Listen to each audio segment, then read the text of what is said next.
siap enggak sih kita ini? New normal atau malah menjadi tidak normal? Karena semuanya harus dipersiapkan secara matang. Dan Bank Indonesia punya peran yang cukup signifikan dalam mempersiapkan yang namanya new normal ini. Karena punya otoritas yang lumayan, bukan lumayan, punya otoritas yang cukup, bukan cukup lagi, yang memang sangat penting untuk bagi dunia industri. Silakan Pak Tisno, selamat sore. Selamat sore. Bentar, udah sore, suara udah aja ya, suara juga. Selamat sore. Sudah bagus sekali.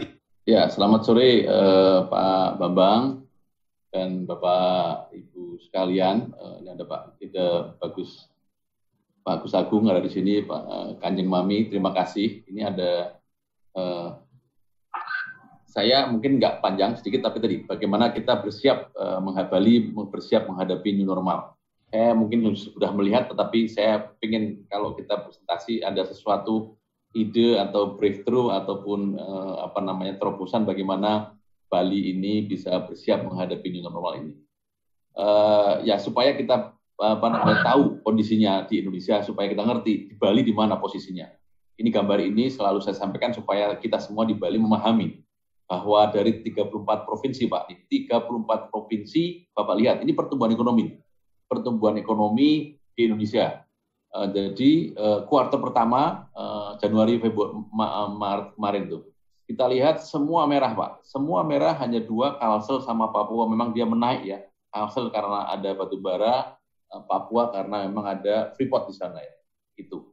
Yang lainnya merah itu artinya turun, Pak, bukan negatif, jadi turun. Proyeksinya harus naik, tetapi karena COVID-19 semua turun semua, dari mulai Aceh sampai semua NTT semua merah semua, bahkan ada satu. Yang penting kita lihat adalah Bali dan DIY.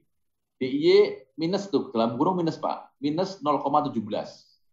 Sedangkan Bali, Pak, itu kanan kecil itu, Bali adalah minus 1,14. Jadi 1,14 minus pertumbuhan ekonomi Bali per triwulan pertama nih. Jadi memang sangat menarik sekali COVID ini berdampak kepada Bali yang biasanya tahun lalu 5,63, sekarang jadi minus 1,14, jadi kontraksi pertumbuhan ekonominya. Tidak, ini yang paling berat di Bali. Jadi memang Bali spesial, Pak Bambang dan Bapak Ibu sekalian ya, tidak bisa disamakan dengan yang lain karena industri kita hanya satu, yaitu pariwisata. Yang kedua adalah pertanian yang 13,sekian% untuk kontribusi PDRB. Jadi Bali sangat tertarik ke belakang. Bapak Ibu sekalian, ini bagaimana kita tahun 2020 Januari, Pak, sebenarnya wisman kita sudah luar biasa, Pak, 525.000 kira-kira lebih ya, dibandingkan dengan tahun Januari 2019, tahun lalu masih di bawah 500-an, Pak. Jadi kita sudah cukup naik. Jadi 2020 itu dulu di awal kami semua bersama dengan sektor pariwisata dan Pemprov Bali, kita akan semangat 2020 adalah boomingnya pariwisata di Bali.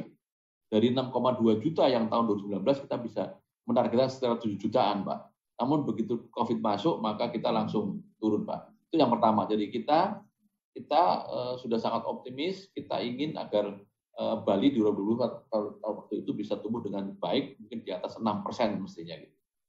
Nah, apa? Terus ada diskusi mengenai bagaimana Bali harus punya second cadangan kalau di sektor pariwisata, apalagi pertanian dan sebagainya. Kita boleh nanti suatu saat kita bicara bagaimana konstelasi pertumbuhan ekonomi Bali sebaiknya ke depan kita bisa diskusikan mengenai itu. Ini yang pertama, Pak. Yang kedua kita masuk ke secara khusus, Pak. Secara khusus kita masuk ke yang ini, Pak. Ya. Ini khusus sekali bahwa memang hotel di Bali ini melakukan penutupan dan yang paling banyak memang Bali, ya, kecil begini, dan Jabar 501 ya. Dan NTB ini fokus bagaimana pariwisata yang berpusat di sini ini banyak berdampak kepada Bali dan juga yang lainnya. Ini bagaimana negara tetangga kita, Pak, Singapura sama sebenarnya, Pak, dia begitu. Yang terakhir ini, Pak, ini yang penting juga, Pak, kita harus siap-siap. Ini ada bahan bahwa Bapak Ibu sekalian, negara-negara sebelah ini sudah menyiapkan apa yang disebut tadi, new normal atau mungkin Pak Gus Jago mengatakan next normal. Vietnam, Thailand, Singapura, Australia itu sudah melakukan berbagai macam upaya karena kita mungkin dari berita-berita bahwa kita akan hidup berdampingan dengan COVID selama belum ketemu obat sama vaksinnya. Oleh karena itu ya kita mesti bagaimana kita apa yang COVID ini nggak suka ya misalnya distancing, pakai masker, cuci tangan itu harus tetap gitu kan. Tetap tapi kita harus hidup. Kalau harus tetap melakukan usaha. Oleh karena itu kita harus juga sama-sama menyiapkan Pak Bambang dan rekan-rekan semua, tidak bisa kita diam. Kita mendiskusikan bagaimana menyiapkan Bali agar saatnya nanti pemerintah Republik Indonesia dan juga Gubernur Bali melakukan kebijakan melonggarkan masuknya wisnus. Ya, tentunya kita fokus kepada wisatawan Nusantara. Yang menarik Pak dari Vietnam, Thailand, Singapura dan Australia, kita perhatikan Australia itu Pak di sebelah kanan itu dia sudah melakukan namanya travel bubble strategi. Apa itu travel bubble strategi? Tadi pagi saya lihat sudah ada.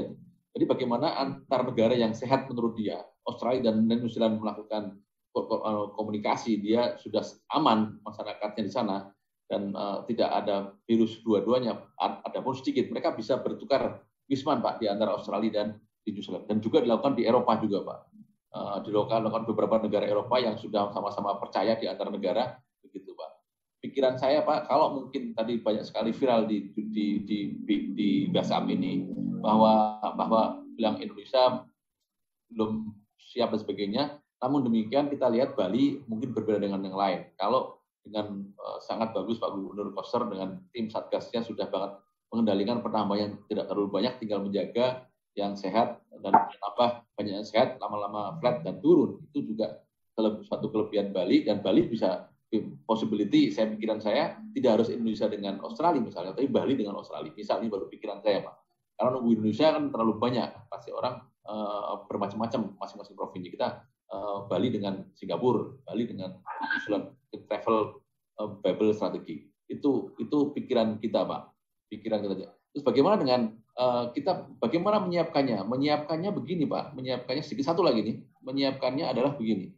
Apa yang disebut dengan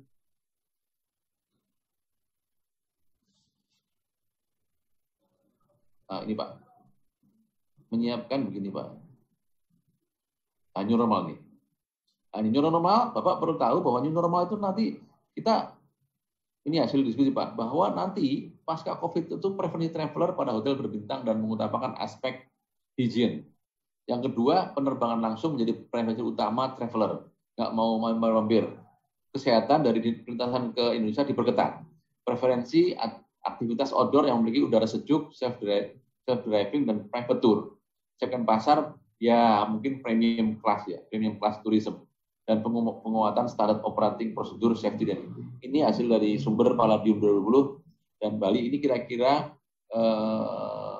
kecenderungan wisatawan di berikutnya. Bagaimana ini Australia Pak? Ini Thailand sudah nyiapin Pak, khusus untuk MICE dia sudah nyiapin ini. Apa-apa yang dia lakukan untuk menyiapkan MICE. Nanti kita dengan Bu Kanjeng Mami tadi kita juga perlu menyiapkan bagaimana MICE menghadapi new normal ini ya, tapi kita harus breakdown satu persatu. Sedikit lagi gini Pak, kalau kita mau new normal, apa itu new normal? Ya kita hidup berdampingan dengan COVID-19 ini.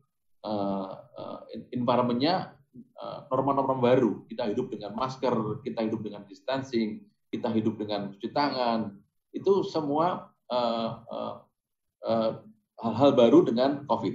Ini salah satunya saya terinspirasi dari bahannya dari Invendo, tapi kami coba detailkan.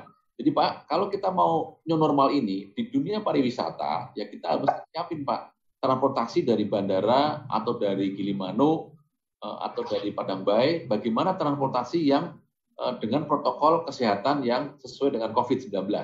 Transportasinya Pak, datang dari Jakarta, dari bandara, tentunya bandara sudah sesuai dengan protokol kesehatan, taksinya bagaimana, kalau bus bagaimana, dan sebagainya. Itu perlu. Dan juga nanti kalau dia pergi balik lagi ke bandara bagaimana. Yang kedua adalah hotel dan villa-villa juga sama, terutama hotel dan security-nya, front desk-nya sama, front desk-nya, room service-nya itu juga menggunakan protokol kesehatan. Yang ketiga, DTW-nya Pak, tiket online, security online, sertifikat kesehatan online itu juga harus disiapkan, tes kesehatan petugas, healthcare, hygiene. Yang keempat, food and beverage, restoran-restoran juga sama. dia harus menerapkan SOP protokol kesehatan. UMKM juga sama, UMKM souvenir oleh-oleh juga harus disiapin, mereka juga harus siap dengan protokol kesehatan. Ini harus kita sama-sama bekerjasama bersinergi dengan Pemprov Bali dan industri pariwisata asosiasi untuk menyiapkan UMKM dan souvenir oleh-oleh. Kalau membuka, kita usulkan klaster saja, Sanur, klaster Ubud, klaster kemudian mungkin di daerah lain, kemudian juga salah satunya di klaster Nusa Dua. Contoh aja nih, Pak, nggak harus sama gitu. Dari mulai hotel, tourism, food, beverage, semua, dan bahkan Pak ada pikiran kita dormitory for employee, agar di sana itu kan sudah di lockdown. Jadi tamu dari Jakarta, Surabaya datang ke bandara, masuk ke Nusa Dua, udah lengkap. Di Nusa Dua kan sudah ada dari golf, dari makan-makan, dari mall, dari jalan-jalan, dari sepedaan, dari pantai juga sudah ada semua. Dan employee-nya itu juga harus tinggal di sana. Kalau kita ingin meyakinkan bahwa klaster itu sehat gitu, supaya Jakarta juga yakin. Jangan sampai employees-nya ini pulang ke rumah, di rumah nggak sehat dan sebagainya. Dan yang terakhir Pak, non-cash payment effort environment. Jadi seluruh transaksi di Nusa Dua atau di klaster Sanur ataupun di Ubud diupayakan menggunakan non-cash payment environment, tidak menggunakan uang cash, tidak menggunakan kartu kredit. Apakah bisa? Bisa. Kita, bank-bank kita sudah siap menggunakan berbagai macam pembayaran, baik melakukan e-commerce, menggunakan kris, itu bisa semua, Pak. Itu new normal, Pak. New normal, semuanya ini nanti diaudit, Pak. Ini saya siap, ya harus ada yang audit, Pak. Mungkin dari asesor, dari Kemen Kesehatan Kementerian Jakarta, atau Kemenpar, ada orang yang meneliti bagaimana transportasinya, bagaimana hotelnya, bagaimana mungkin di Nusa Dua, berikutnya di daerah sekitar Nusa Dua dan satu sebagainya. Kita siapin minimal ini satu lagi ini kita harus melibatkan regulator, kemudian juga dinas pada pelatihan Pak kepada para pegawainya di hotel dan sebagainya, dan juga ada sertifikasi dari para sertifikasi yang mengeluarkan. Itu Pak kira-kira kita harus siap-siap Pak. Kapannya nanti monggo ditentukan oleh pemerintah, tapi kita mesti siap melihat bahwa Singapura, Thailand dan sebagainya sudah siap-siap, kita harus juga siap-siap. Saya kira itu Pak, moga-moga tidak terlalu panjang dan moga bisa diambil pikiran-pikirannya dan kita tetap semangat bahwa kita hidup berdampingan dengan COVID ini 19 dan kita bisa, dan Bali merupakan salah satu buat saya salah satu yang bisa siap di Indonesia dibandingkan dengan tempat-tempat lain. Kepulauan dan Bapak Gubernur dan Satgasnya juga sangat baik mengendalikan dan mengurangi penyebaran COVID. Saya kira semakin lama semakin baik. Ini bisa menjadi salah satu contoh di tanah air bahwa Bali salah satu pariwisata yang bisa siap untuk, tapi dengan sangat hati-hati tentunya. Saya kira itu dari saya, pikiran saya Pak. Mohon maaf kalau ada yang kurang cocok dan berbeda, kita diskusikan. Terima kasih. Saya akhiri dengan para Santi. Santi, Om. Assalamualaikum warahmatullahi wabarakatuh. Terima kasih Pak Bambang. Terima kasih Pak Trisno. Paparannya cukup menarik dan mungkin banyak partisipan atau pemirsa yang ingin bertanya. Karena dari sedikit tadi kan kita lihat ternyata new normal itu berubah semua kayaknya. Berubah semua ini. Nah, berubah semua. Susma, sekali lagi Pak Bambang, terima kasih. Om Swastiastu, Pak Trisno Nugroho yang saya hormati, Pak Agung Adiandana, Mbak Kanjeng Mami dan teman-teman stakeholder, pariwisata semua yang saya hormati sore ini. Di sini saya mungkin sedikit share ada bisa ditampilkan Mbak Kanjeng Mami dan teman-teman stakeholder, pariwisata semua yang saya hormati. Oke, di sini saya mungkin sedikit share. Terima kasih. Jadi ini hitamnya apa ya? Mbak Kanjeng Mami dan teman-teman stakeholder, pariwisata semua yang saya. Oke, jadi di sini saya pakai Bali next normal ya. Jadi kita nggak pakai Bali new normal gitu. Jadi saya lebih suka Bali next normal karena kalau new terus bakalan ada new lagi, udah next aja. Jadi next normal saya bilang. Oke, next. Kita nggak pakai selanjutnya normal gitu. Jadi saya lebih suka Bali next normal karena di sini kalau new terus bakalan ada. Ini timeline tourism kita pada saat Januari yang seperti disampaikan Pak Trisno tadi. Ini kalau ini kurang jelas ya. Sebenarnya ini hijau itu kita masih surplus 11%. Pada waktu bulan Januari kita masih surplus, terus Februari kita 42%, sorry 18%, kita ini apa? Drop karena pada waktu itu market Cina sudah mulai ditutup. Selanjutnya yang Maret kita drop sampai 43% karena beberapa market kita di Eropa dan beberapa negara di London dan lain sebagainya sudah mulai close. Selanjutnya April begitu virus outbreak di Bali kita benar-benar mengalami masa yang drop, itu kita sampai ya 93% lah, kurang lebih 95-93% kita minus. Oke, next. Outbreak di Bali kita benar-benar mengalami. Secara umum kita sampai apa namanya? Jadi di dunia ini kita mengalami di kurang jelas ya saya lihat ya. Oke, next. Outbreak di Bali kita saya di sini ada. Secara umum kita sampai apa namanya? Jadi di dunia ini kurang jelas saya lihat. Nah di sini kurang jelas ya saya lihat ya. Global turis itu akan mengalami penurunan 20-30% dan visitor kehilangan sampai 300-400 billion US dollar.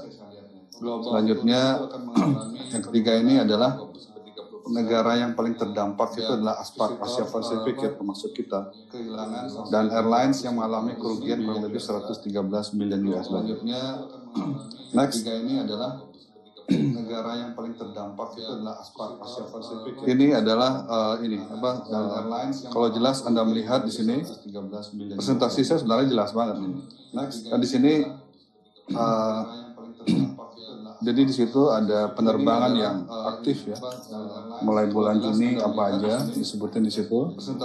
Ya, terus yang belum terbang bulan Juni apa aja. Ini tapi masih ini ya, perkiraan belum fix banget. Jadi di situ ada karena melihat situasi. Tapi kurang lebih seperti ini gambar. Mulai bulan Juni next disebutin di situ. Ya, terus yang belum terbang bulan Juni apa aja. Ini tapi masih ini ya, perkiraan. Di sini bisa kebaca jelas nggak nih? Karena melihat situasi. Tapi Mas Bambang kurang jelas ya ini kebaca. Takutnya orang nggak bisa ini. Kenapa ya kurang clear ini? Di sini bisa kebaca jelas nggak? Sinyal di mana? Jelas ya ini kebaca. Maksudnya orang nggak bisa ini. Kenapa ya? Oke, jadi saya lanjut saja ya. Jadi kalau kita jelas di situ lihat ada leisure dan MICE potential loss. Di situ ada stakeholder kita yang paling banyak mengalami itu. Jadi adalah ini Gawisri wisata Tirta itu wisata Tirtanya 3 miliar US dollar. Di situ ada stakeholder kita mengalami kerugian potensial loss ya. Total untuk leisure kita ada 9 miliar US dollar, 9,171 itu yang merah itu di atas. Next. Mengalami kerugian potensial loss ya. Total. Nah ini untuk MICE kita ya. Kita mengalami potensial loss kurang lebih 310 juta US dollar, kurang lebih 5 triliun lah ya, dari Februari sampai Oktober. Oke, next. Potensial loss kurang lebih 310 juta US dollar, kurang lebih 5 triliun lah. Ya, jumlah devisa dan kunjungan Wisman di situ. Oke, next. Ini kasihan nih kalau nggak baca jelas nih, nggak ngerti ya. Kita lewatin aja lah. Next. Ya, jumlah devisa dan kunjungan Wisman di situ. Oke, ini tahapan krisis ya. Kita kan kita di fase 1 ya. Fase 1 itu saat outbreak ya. Saat outbreak, jadi saat sekarang ini orang belum bisa ketemuan, meeting webinaran, seperti sekarang ini. Jadi kita masih dalam fase 1. Terus kedua, gimana kalau fasenya itu virus belum ketemu, vaksin belum ketemu. Yang kita namakan new normal itu, next new normal. Jadi kita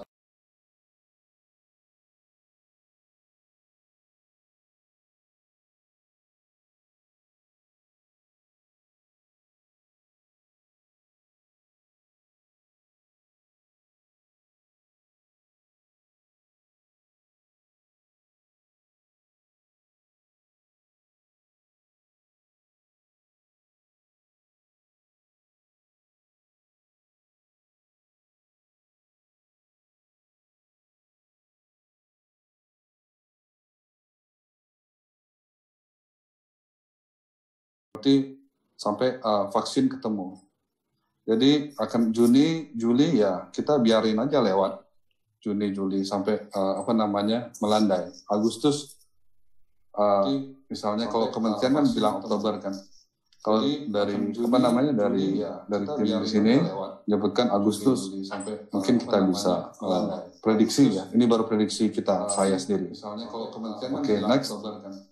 Kalau dari dari tim di sini, nah di sini mungkin kita bisa prediksi saya sendiri. Seperti tadi bilang sama Pak Susno, trennya seperti apa? Jadi trennya memang hotel yang ini harga di atas 5 juta atau 500.000 sekalian. Jadi langsung dia menengah ke atas atau memang yang bawah gitu. Mungkin yang atas itu ini benar-benar yang pengen liburan yang di villa dan lain sebagainya. Mungkin yang bawah itu mungkin dia naik mobil dari Surabaya.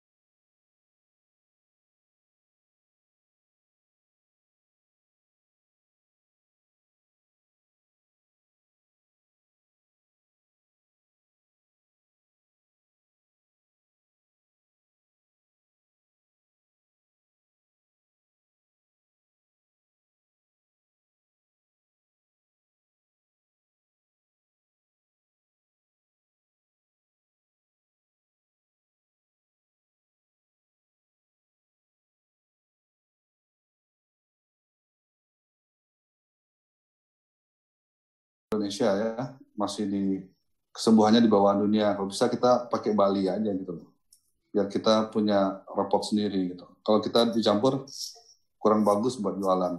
Next. Indonesia ya masih kesembuhannya di bawah dunia. Kalau bisa kita pakai Bali. Nah, ini terakhir Presiden, statementnya Pak Presiden ya. Kalau kita bahwa hidup berdampingan dengan COVID-19 ini menyemangati kita ini untuk segera mempersiapkan SOP-nya. Tadinya kan masih floating kan, dan enggak. Tapi begitu ada statement dari Presiden, kita langsung kerjakan semua. Oke, next.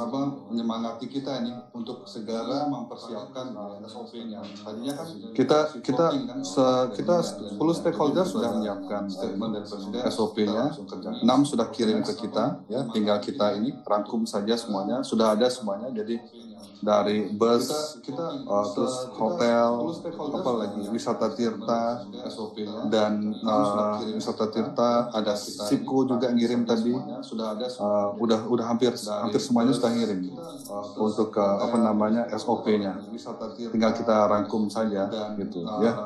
Dari kementerian juga sudah ada memberikan itu draft. Yang dari kementerian yang beredar itu draft, hampir semuanya belum ada. Saya sudah tanyakan ke kementerian itu belum ada kepastian. Jadi tolong jangan dipakai acuan ya. Next. Dari kementerian juga sudah ada memberikan itu draft. Yang dari kementerian yang beredar. Nah ini kita awal-awalnya pasti akan menyasar domestik dulu ya. Begitu saat kita landai kita akan menyasar domestik dulu. Seperti kita tahu memang ini 3 big brothers ini yang bermain untuk yang OTE ya. Biasanya kan kalau domestik pasti dia main OTE antara 3 company ini yang ini bermain untuk domestik, dan market kita 60% ya domestik. OTE ya. Biasanya kan kalau domestik pasti dia main OTE antara dan seperti Pak Tisno bilang tadi, yang bakalan traveling itu banyak kan family. Nggak mungkin dia traveling dengan orang yang dia nggak tahu. Semuanya bakalan private. Ini kita lagi siapkan di airport, lounge-nya, mobilnya seperti apa, mungkin antara sopir dan penumpangnya ada pembatas kaca dan lain sebagainya. Itu lagi kita siapkan. Sopirnya pakai masker, terus dia harus sudah menunjukkan surat kesehatan sehat. Di swab dia negatif gitu, sopirnya sama guide. Next. Itu lagi kita siapkan. Sopirnya pakai masker. Nah ini orang traveling bisnis yang banyak ya, karena selama ini tertunda pada fase 1 itu banyak yang tertunda. Nanti begitu new normal ini orang bisnis yang berani traveling banyak gitu. Samping keluarga. Next. Kita akan mendengarkan laporan dari teman teman kita ini pengusaha juga, politisi juga. Beliau adalah Ketua Pansus Perda Standar dan Penyelenggaraan Pariwisata Budaya Bali, yang perdanya baru beberapa hari yang lalu disahkan. Beliau adalah yang selanjutnya akan dilanjutkan dengan Pergub, terus diimplementasikan dalam dunia pariwisata kita. Beliau adalah Bapak Anak Agung Rahadiardana. Selanjutnya akan biasa kita panggil Bung Hadi. Mungkin Bung Hadi nanti bisa menggambarkan semangatnya, mungkin sudah sebelum new normal ini kita bahas, semangatnya mungkin sudah ada di dalam perda itu. Terus bagaimana nanti kesiapan, karena ini menyangkut banyak orang, tidak hanya menyangkut pengusaha, tidak hanya menyangkut bisnis, tapi juga berjalan publik.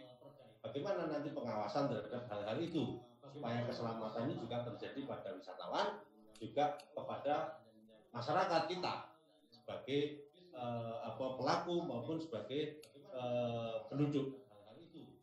Saya persilakan Pak Bung Hadi. Selamat sore pemirsa diskusi Misari sharing.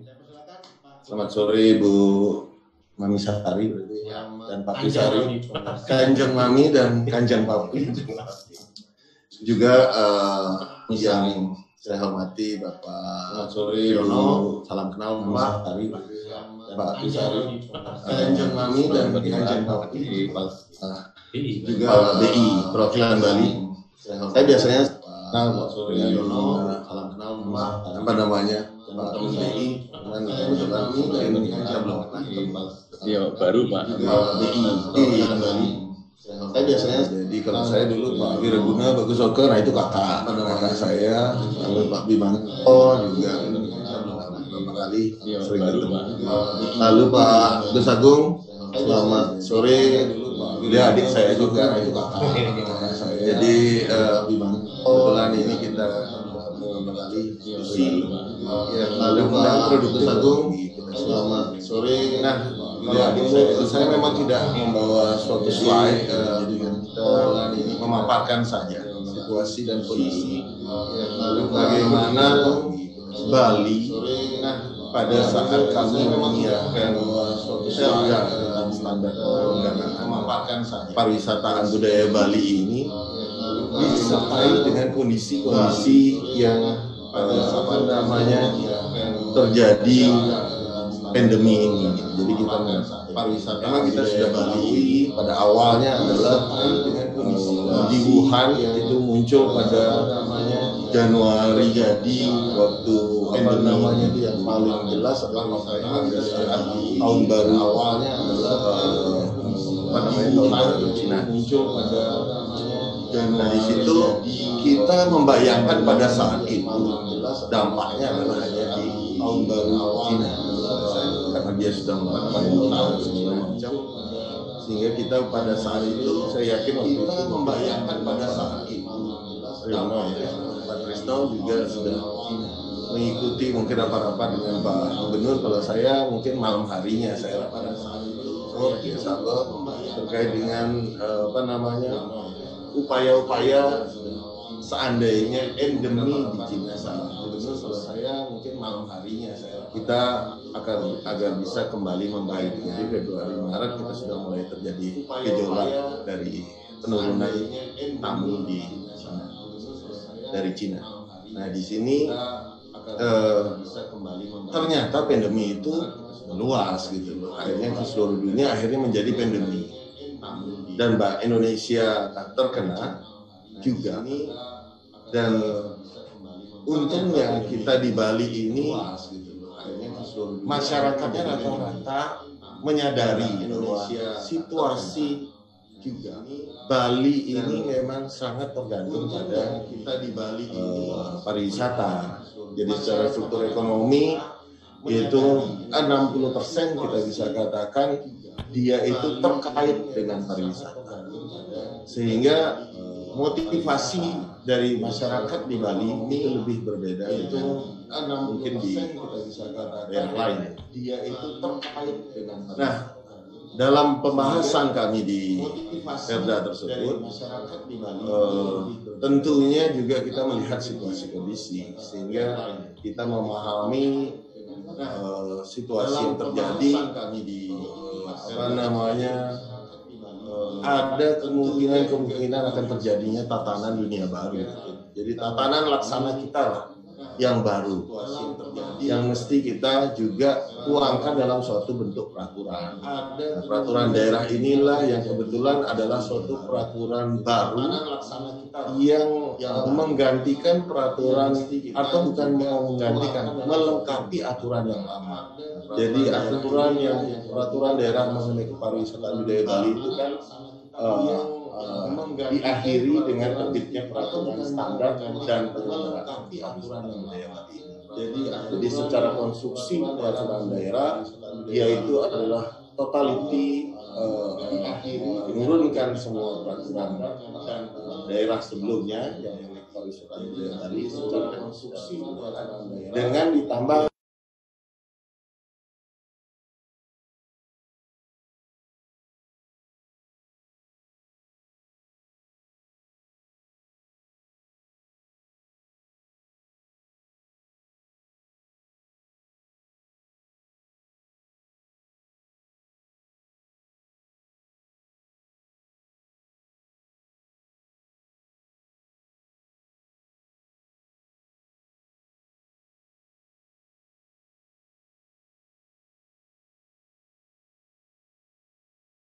dalam penyelenggaraan ini juga ada beberapa hal yang juga dituangkan di dalam Perda ini yang memasukkan juga situasi kondisi. Ada beberapa hal itu contoh yang juga dituangkan di dalam industri pariwisata Perda ini yang memasukkan juga ini saling terkait dengan ada beberapa hal itu contoh yang berhasil dituangkan di saat ini dalam yang meninggal yang memasukkan juga ini saling terkait dengan ada beberapa hal itu contoh yang berhasil dituangkan di ini membuka suatu yang meninggal yang memasukkan juga ini saling terkait dengan ada beberapa hal itu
peraturan-peraturan turunannya yang memang terkait dengan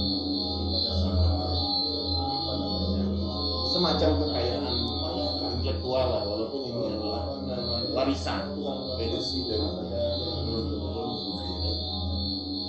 Nah, dari peraturan-peraturan yang kami buat ini tentunya juga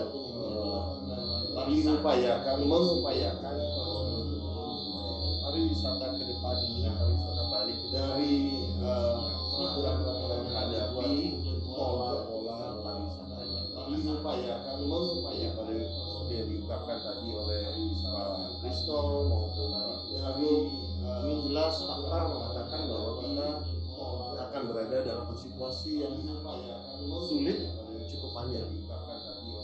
Dan kalau boleh saya berpandangan sebagai wakil rakyat berada dalam sekolah juga di bidang perekonomian.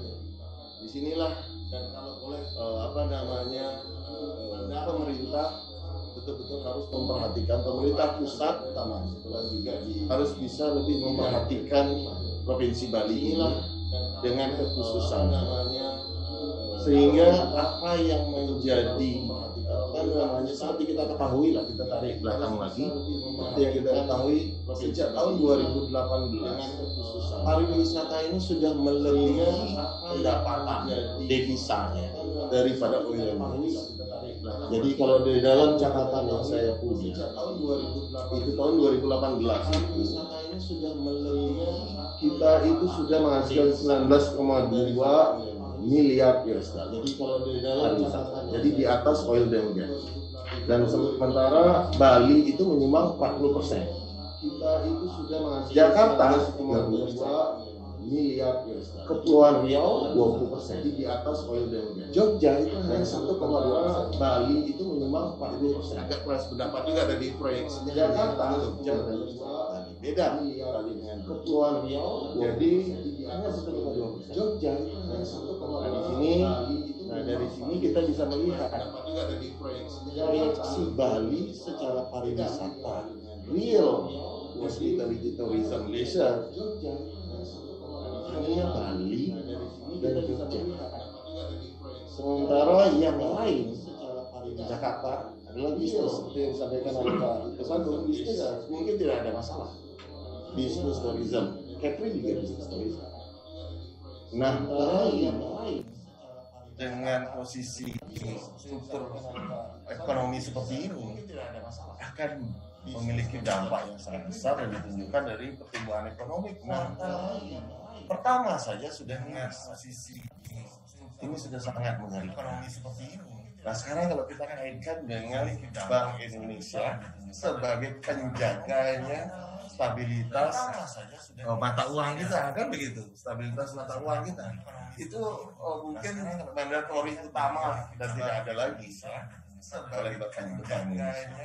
Sementara mata uang hasil devisa terbesarnya 40%-nya mengalami gangguan. Oleh karena saya yakini Pak, yang Mas Bambang, bahwa yang ditaruh di sini di Bali ini sebagai perwakilan Bank Indonesia itu pasti orang yang paling top, paling pintar lah. Iya, karena dia menjaga, kalau dihitung berarti 40% hampir 9 miliar dolar perputaran devisa yang menjaga untuk menstabilkan itu berarti ya kan begitu. Jadi malu saya Pak Sungadi, enggak Perputaran kami di DPR dan pemerintah Provinsi Bali tentu berupaya dengan sangat bagaimana menjaga. Malu saya Pak Sungadi, Tapi tidak mau kan kita masuki. Kami di DPR dan pemerintah Provinsi Bali. Nah, pada saat memasuki new normal seperti yang disampaikan tadi, proyeksinya adalah paling pertama pasti adalah di 45. Kenapa? Kita berbeda karena dia paling siap, memiliki kualitas SDM yang tinggi, lalu memiliki kekuatan kapital yang mungkin sudah nggak berlagi cabang lagi dia, karena dia paling siap, memiliki kualitas SDM. Harus dilihat juga situasi saat ini bahwa betulkah dari bintang 5 tersebut menyerap tenaga kerja sebagian besar termasuk saat ini, ataupun juga memberikan dampak ekonomi yang terbesar di Bali. Dari bintang 5, jadi menurut pandangan saya, menyerap tenaga kerja justru yang 10% investasi lokal ini adalah yang menyerap tenaga kerja real dan memutar dananya real di investasi lokal. Jadi perputaran ekonomi itu justru terjadi oleh 10% adalah yang menyerap lokal tenaga kerja real. Pada saat reopening, ditargetkan reopening Agustus katanya. Saya yakin pada Agustus itu tidak akan menghasilkan apa-apa, bahkan minus. Siapkah di area yang pening? Mungkin ya nggak mau area pening. Inilah yang menjadi pemikiran berat berpikirnya kita di pemerintah. Bagaimana membuat pasar ini bukan pasar bebas lagi, mohon maaf. Kita harus membuat pasar yang berpihak. Nah di sini kami berharap melalui perwakilan Bank Indonesia di Bali, kita bisa diskusi lebih lanjut. Disinilah kami berharap Bali itu mendapat perlakuan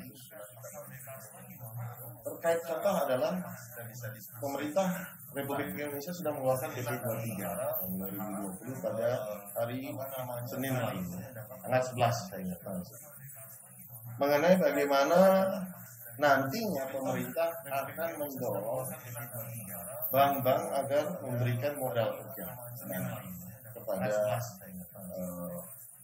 bagaimana nantinya bisa kita kembali mulai kegiatan. Kalau produksi memberikan modal, tapi beda dengan Bali ini sangat berbeda. Karena 60% terkait dengan pariwisata ini, sehingga perputarannya akan terjadinya.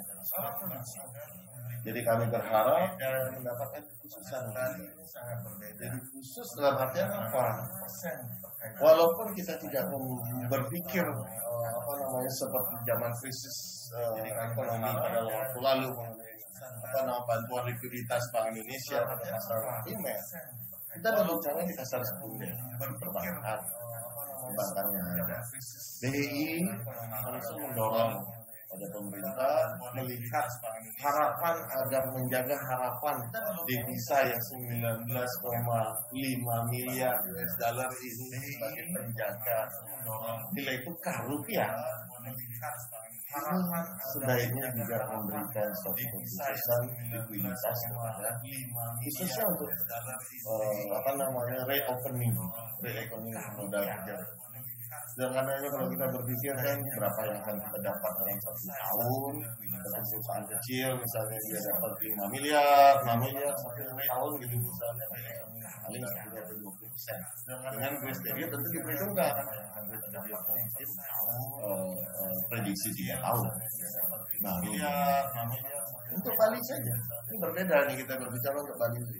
Jangan kita berbicara yang lain. Karena apa? Lagi saya harus berbicara apa? Kita optimis. Bali itu kalau mau kita open sekarang berjubel orang. Tapi risikonya ini yang harus kita hadapi. Menggimbingkan masyarakat. Tidak bisa gitu. Jadi kita tetap harus pemerintah itu harus berpikir berhati-hati, melangkah dengan kehati-hatian. Munculnya adalah yang pasti adalah biaya tinggi. Jadi yang namanya pariwisata yang berbiaya tinggi. Yang datang adalah tamu-tamu yang mungkin kualitasnya tinggi. Atau satu lagi adalah tamu yang dikatakan oleh kita, tamu yang tidak mikir apa-apa, nggak tahu yang namanya pariwisata. Lagi hanya yang datang ini yang mesti menjadi perhatian, dan ini semestinya yang tinggi ini pun tidak mengambil sesuatu yang nyata, jadi itu juga mendapatkan perhatian. Dan di sini kita berharap dengan kekhususan yang kita dapat, maka yang dikatakan tadi middle ini juga mampu membuat protokol kesehatan sesuai dengan standar sehingga kembali menjadi pilihan yang benar.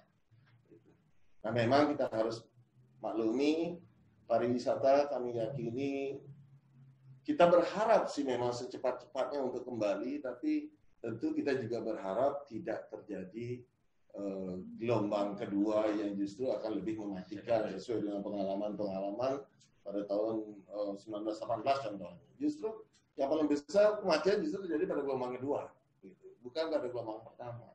Ini yang kami harus dijaga. Nah, namun juga harus disertai kecerdasan. Apa yang harus kita lakukan? kalau di pemerintah, mohon maaf kita agak bergeser sedikit dari sudut struktur ekonomi, kita sudah juga mulai berpikir bahwa bagaimana caranya dengan sisa 30% yang ada saat ini agar bisa juga memutar perekonomian secara langsung. Ya. Contoh misalnya mulailah pertanian yang 13% kita dorong agar mulai tumbuh lagi lebih tinggi. Jadi membuat keseimbangan baru. Namun kembali lagi keseimbangan yang baru yang terjadi tentu harus juga diimbangi dengan secara regional, secara internasional di dunia ini saling membutuhkan. Jadi kalau kita mendorong pertanian berlebih tidak diserap oleh pariwisata, tentu dia harus bisa dijual ke daerah lain. Jadi ini yang tidak mudah kita pikirkan, tidak mudah kita lakukan. Tapi semestinya bisa kita pikirkan sebagai suatu kekhususan untuk Bali. Mohon maaf, Bali berbeda dengan daerah lain gitu, khusus Bali. Jadi mudah-mudahan kembali kami berharap Gus Agung tentu sebagai Ketua GP, Pak Trisno sebagai Kepala BI, perwakilan BI di Bali bisa juga menyuarakan seperti ini di pusat, sehingga pemerintah Provinsi Bali tidak harus menghadapi situasi ini sendirian. Saya kira itu aja. Terima kasih. Oke. Terima kasih Pak Gung Hadi, sudah panjang lebar disampaikan tadi. Yang saya petik, mau buka aja masih takut. Rugi apa untung? Ruginya sampai berapa lama? Nah, ini mungkin juga menjadi pertimbangan para pemangku kebijakan. Yang mau menerapkan, mau melakukan new normal itu. Sebelum berlanjut, pasti akan ada banyak yang ingin bertanya. Mohon bersabar untuk disimpan dulu. Kita simak yang mau lewat dulu. Kita lanjut masuk ke sesi tanya jawab atau mau berpendapat juga boleh. Bertanya boleh, berpendapat boleh. Ini dari daftar yang peserta yang diberikan panitia ke saya sangat variatif. Tapi yang paling banyak dari teman-teman perhotelan. Ada dari Swissbell, ada dari Westin, ada Ayana, dan masih banyak lagi. Ada Ina Bali Beat. Di samping itu juga ada dari freelancer event organizer. Ada juga dari media ada Detik, ada Tempo, ada Tribun Bali, ada Nusa, Kumparan, terus ada desa wisata, banyak sekali. Dari Telkom juga ada, dari Kementerian Sosial juga ada, dari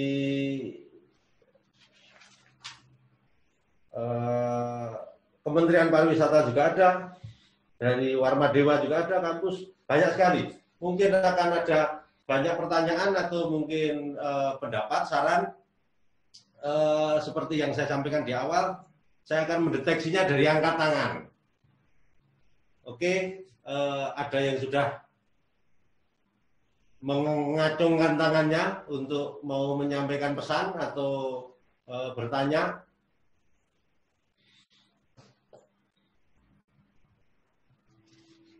Dari tim IT ada kelihatan? Oke, masih belum ada yang tergerak untuk bertanya maupun menyampaikan pendapat.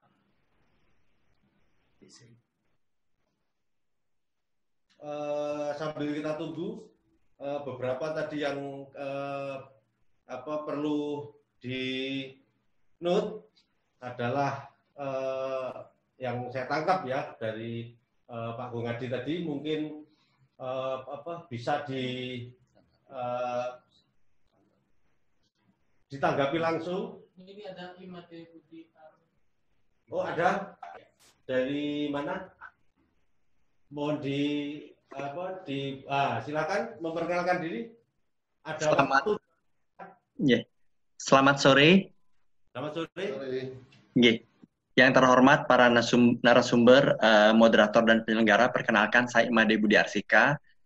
Saya kebetulan akademisi dari Fakultas Hukum Universitas Udayana. Terima kasih banyak khususnya kepada narasumber Bapak Ana Agung Ngurah Adi Ardana atas tentu share informasi ini dan juga undangan berkaitan dengan acara ini. Mohon izin, apakah suara saya bisa didengar? Nggih, terima kasih banyak. Tadi saya menyimak, mudah-mudahan saya bisa menangkap dari apa yang disampaikan oleh Bapak Ana Agung Ngurah Adi Ardana selaku Ketua Pansus. Yang paling tertarik buat saya adalah mengenai gagasan mengenai kekhususan agar pemerintah pusat memberikan semacam perlakuan khusus kepada Bali berkaitan dengan sumbangan devisa kita yang sangat besar bagi kepariwisataan nasional. Mohon izin, saya juga mengapresiasi kepada Pansus atas keberhasilannya. Kalau tidak salah tanggal 14 Mei silam, beberapa hari lalu, ini sukses memfinalisasi rancangan peraturan daerah mengenai standar dan penyelenggaraan kepariwisataan budaya Bali. Dan nampaknya ini masih proses diajukan ke pusat ya, ke Kementerian Dalam Negeri. Pertanyaan saya berkaitan dengan pendanaan. Mohon saya dikoreksi Bapak Ketua Pansus. Ini berkaitan dengan pendanaan, skema pendanaan pelaksanaan standar dan penyelenggaraan kepariwisataan budaya Bali ini, kalau tidak salah itu berasal dari APBN, APBD Provinsi, Semesta Berencana Provinsi, kemudian APBD Kabupaten Kota, dan sumber pendapatan lain yang sah dan tidak mengikat. Nah, apakah Bapak Ketua Pansus sudah memiliki gambaran yang lebih rinci mengenai skema seperti apa yang dapat diambil melalui APBN? Sepanjang yang saya tahu, misalnya sebelumnya ada menu dana alokasi khusus bidang fisik kepariwisataan, misalnya itu yang diterima oleh beberapa pemerintah daerah di Bali misalnya. Kemudian pertanyaan kedua saya adalah berkaitan dengan tahun lalu sepertinya pemerintah Provinsi Bali tentu sudah menyepakati dengan DPRD Provinsi Bali juga. Kita mengajukan rancangan peraturan daerah mengenai kontribusi wisatawan bagi, kalau nggak salah bahasanya, perlindungan alam dan budaya Bali. Kurang lebih seperti itu. Dan sampai sepanjang yang saya trace, ini nampaknya belum menjadi perda. Mohon koreksi saya seandainya ternyata prosesnya sudah jauh lebih maju. Jadi pertanyaan saya adalah, dalam situasi COVID ini, tentu gagasan untuk mencari kontribusi wisatawan ini tentu masih relatif jauh dari relevansi, karena seandainya perda itu sukses nanti diturunkan jadi peraturan gubernur, yang menentukan kan adalah jumlah kedatangan wisatawan. Jadi demikian dua isu yang ingin saya angkat. Saya sedikit lagi saya ulang. Yang pertama, isu mengenai skema APBN seperti apa yang kira-kira bisa secara realistis untuk diberikan pemerintah pusat dalam konteks kekhususan. Yang kedua adalah dalam kaitannya dengan bagaimana nanti perkembangan raperda kontribusi wisatawan itu dapat kira-kira menjadi salah satu solusi dikala nanti situasi new normal untuk pariwisataan Bali bisa kita, new normal atau istilah tadi ya, next normal bisa kita mulai dan laksanakan. Demikian untuk disampaikan. Terima kasih banyak. Selamat sore.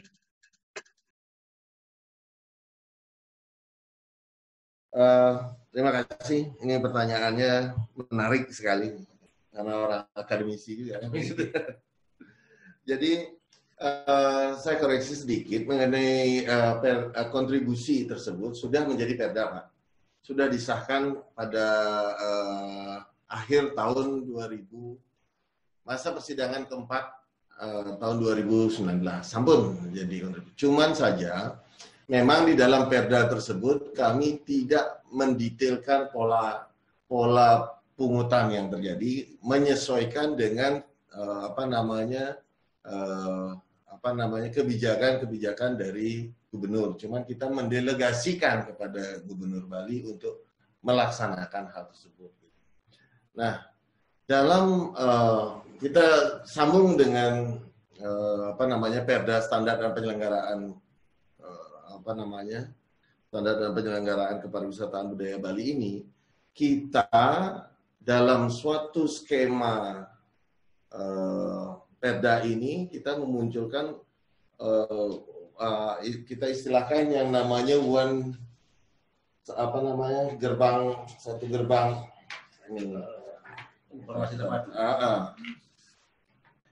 Iya, sebentar.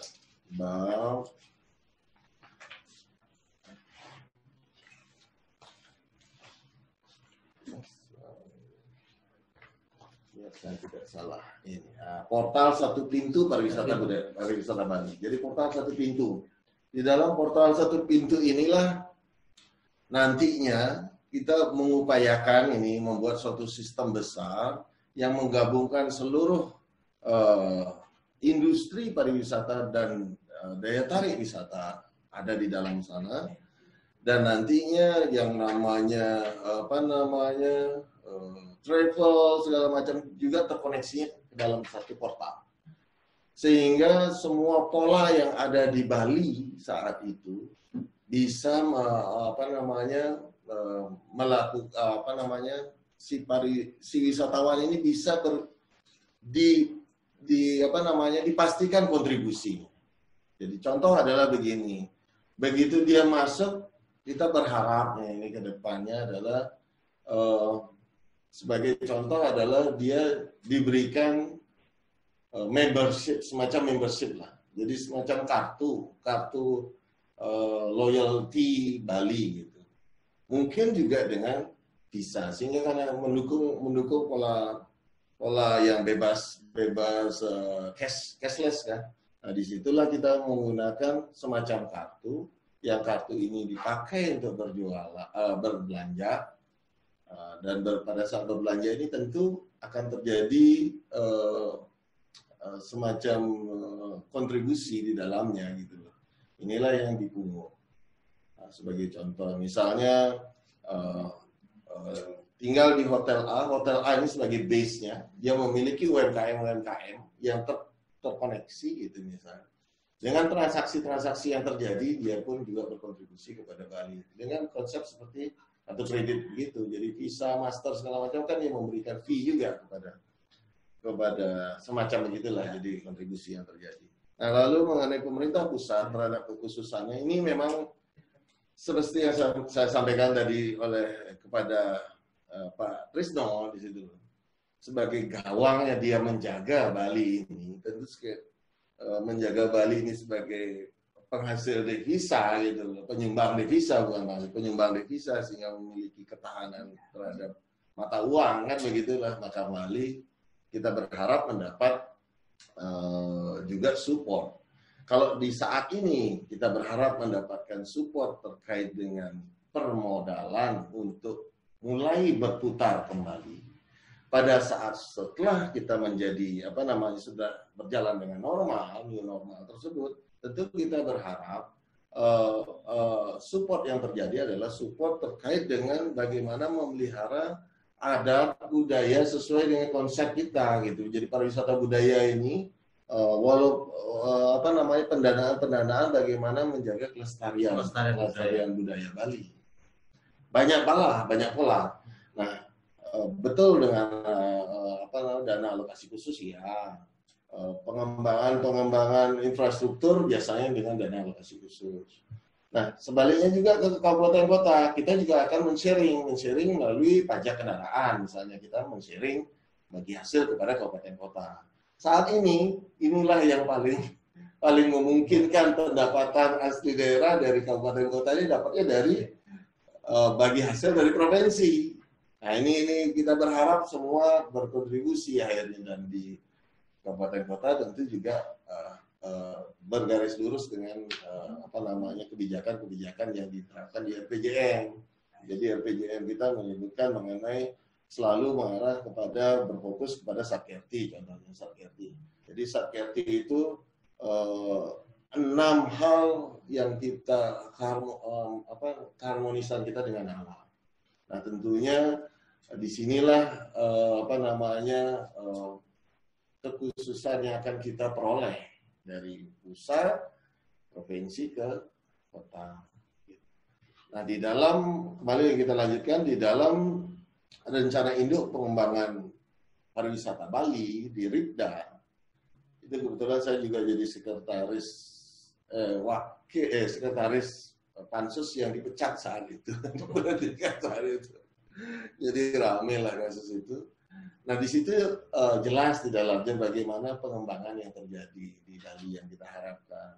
Bagaimana suatu destinasi nantinya yang kalau memang sudah disepakati, jadi ada mappingnya, suatu destinasi maka kita harus membuat infrastrukturnya. Juga termasuk dengan destinasi daya tarik wisata budaya di dalamnya. Di situ pun juga bagaimana kita mempersiapkan pengembangan dan pelestariannya dia untuk menjaganya melalui DAK yang muncul di Dinas Kebudayaan. Saya kira begitu, mudah-mudahan saya bisa menjawab cukup memuaskan. Tapi polanya seperti itu. Ya. Oke, itu tanggapan dari Bung Adi. Nanti kalau kurang puas bisa berjejaring lagi. Ya, muncul berikutnya. Karena ada beberapa yang sudah bersiap untuk bertanya. Silakan dari Tribun Bali. Dari Tribun Bali, Anak Agung Gede Sri. Oke, selamat sore para pembicara. Ini saya juga pakai masker, ikut protokol dari pencegahan COVID ya. Ya, mungkin untuk penjelasannya sudah sangat jelas dari Bank Indonesia dan juga dari GIPI. Mungkin saya ingin bertanya kepada Pak Gung Adi ya. Untuk Pak Gung Adi, tadi kan Bapak mengatakan bahwa Bali itu menyumbang 19,2 miliar USD devisa dan itu lebih tinggi daripada oil dan gas. Sementara yang saya ketahui yang dikembalikan ke Bali selama ini tidak sebesar itu gitu loh. Kemudian kira-kira sejauh ini mungkin saya kan belum update ya, karena sekarang saya tidak ngepost di pemerintahan lagi. Sejauh ini apakah sudah ada perkembangan terhadap istilahnya dana yang diterima kembali oleh Bali dari yang disumbangkan ke devisa Indonesia itu, sehingga kayaknya di masa-masa COVID sekarang ini Bali nggak terlalu diperhatikan, padahal ekonomi Bali sudah anjlok minus 1, sekian %. Apakah dari Dewan dan juga pemerintah tidak ada upaya untuk berbicara kepada pusat, kira-kira apa yang bisa diberikan kepada Bali? Karena yang terakhir saya dengar dana dari Kementerian Keuangan itu pun juga tidak seberapa untuk Bali. Sementara banyak sekali karyawan yang di PHK dan juga dirumahkan, karyawan hotel khususnya ya. Bahkan ada dari PHRI mengatakan ada hotel yang sudah dijual gitu. Terus tadi Bapak mengatakan mengenai diberikan kekhususan untuk Bali. Apakah kekhususan ini juga termasuk dalam istilahnya dana yang diberikan pusat untuk Bali? Apakah itu nanti akan menjadi perhatian dari Dewan untuk dibahas ke pusat terkait dengan kekhususan ini gitu loh? Mungkin itu dulu Pak. Terima kasih. Oke, silakan lanjut. Ya. Laris manis nih. Gitu. Jadi begini. Jadi angka 19,5 miliar US dollar itu kita sharingnya adalah 40%. Bali itu sharing 40%, berarti sekitar 9 miliar US dollar lah ya. Nah lalu dari 9 miliar US dollar itu kita itu masuk semuanya langsung ke kantong-kantong pribadi manusia yang ada di Bali. Jadi kalau kita bicara yang terkait berarti 60%. Nah kalau kita, jadi tidak ada dana yang sebesar 9 miliar US dollar itu kita kirim ke pusat, itu nggak ada. Jadi inilah kehebatan pariwisata. Jadi pariwisata yang menghasilkan devisa demikian besarnya langsung dinikmati oleh masyarakatnya. Jadi masyarakatnya akan menjadi makmur, kuat, dan memiliki daya tahan lebih dibandingkan itu kita harus akui. Nah, namun ada yang namanya pajak. Nah, pajak inilah yang masuk ke pusat. Yang masalah adalah account-nya account Bali atau account Jakarta. Ini yang memang harus diteliti dengan baik. Karena kalau dilihat agak tidak cocok. Jadi contoh adalah Bali secara keseluruhan saat ini, baik provinsi, kabupaten kota secara keseluruhan mendapat dana transfer dari pusat, itu sekitar 9 sampai 10 triliun. Padahal kalau dihitung bilang 9 miliar dolar, berarti kita harusnya 90 triliun. Nah, itulah ceritanya. Nah ini apakah kode rekeningnya tepat apa enggak? Nah ini perlu menjadi perhatian. Nah ini sudah berapa kali juga kita sampaikan pada saat kami mengunjungi Kementerian Dalam Negeri, bagian keuangannya sehingga agar bisa menyampaikan ke Kementerian Keuangan. Nah lalu yang kedua tadi mengenai khususan yang kita harapkan ke pusat. Tentunya dari hal ini kekhususan yang kita minta tentunya kembali lagi mohon maaf tadi apa ya saya agak lupa juga tadi perlakuan khusus untuk membackup Bali saat ini. Oh gitu ya. Jadi perlakuan khusus yang kita harapkan saat ini tentunya selain yang kita sampaikan tadi adalah mengenai permodalan segala macam itu juga tentunya mendapat sharing yang lebih gitu. Sharing yang lebih itu artinya dana bagi hasil. Tidak ada dana bagi hasil, mohon maaf. Jadi di dalam Undang-Undang 33 tersebut dana bagi hasil beda lagi. Jadi itu hanya terkait dengan hasil bumi, hasil yang dijual keluar. Kalau ini kan sudah langsung dinikmati. Jadi pajaknya yang penting kita menjadi kalkulasi yang benar. Jadi pajak yang dikirim ke pusat yang akan dibagikan kembali ke Bali ini tentunya memiliki nilai yang berbeda karena struktur ekonomi yang berbeda, butuh perlindungan yang berbeda, perlindungan terhadap adat dan budaya. Si BI ada berkepentingan si BI ini karena dia jualannya dia untuk menjaga stabilitas mata uang ini.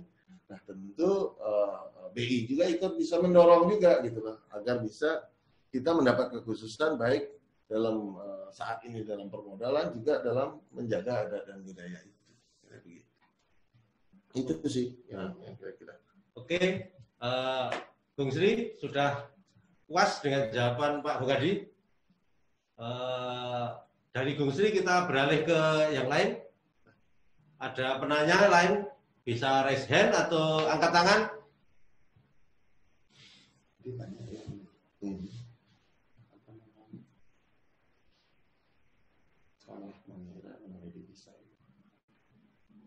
Ada yang terdeteksi untuk bertanya? Oke, kalau belum ada yang bertanya, mungkin apa yang disampaikan Bung Hadi, Pak Trisno masih monitor? Saya masih. Ya, ini tadi kan ada nyambung ini pertanyaan dari Tribun Bali ke Pak Hugadi. Pak Hugadi terus melempar pernyataan bahwa Bali perlu perlakuan khusus. Ya. Nah, untuk membuka reopening saja berpikir ini kan buka rugi. Ruginya sampai berapa lama? Sementara tadi disampaikan Pak Hugadi, pemain-pemain besar sudah bernegosiasi dengan pusat untuk mendapatkan ya mungkin bunganya atau jumlah permodalan atau apalah. Sementara teman-teman yang ada di Bali negosiasinya dengan kantor cabang yang mungkin tidak berani memberikan proteksi atau kebijakan lebih. Nah, mungkin Bank Indonesia yang punya kewenangan sampai ke sana bisa memberikan bagaimana karena ini yang mungkin sangat diperlukan para pengusaha di Bali menjelang new normal ini, karena biayanya kan cukup besar ini mungkin yang akan dipakai untuk masuk ke wilayah new normal ini. Saya bisa membayangkan new normal itu orang naik lift sendirian, tidak boleh bareng-bareng. Berarti kan listriknya tambah gede. Sementara katakanlah objek wisata itu toiletnya harus kayak bandara. Tidak seperti sekarang mungkin ya, toiletnya agak kurang terawat. Nah ini kan perlu biaya yang lumayan besar. Bagaimana mungkin menurut Pak Trisno ini? Terima kasih. Ini pikiran saya pribadi dan juga sudah saya sampaikan mungkin beberapa kali ya, Pak Kusadi.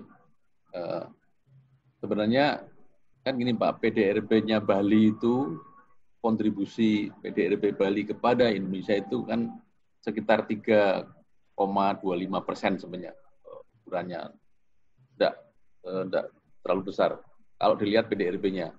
Tapi kalau dilihat dari sumbangan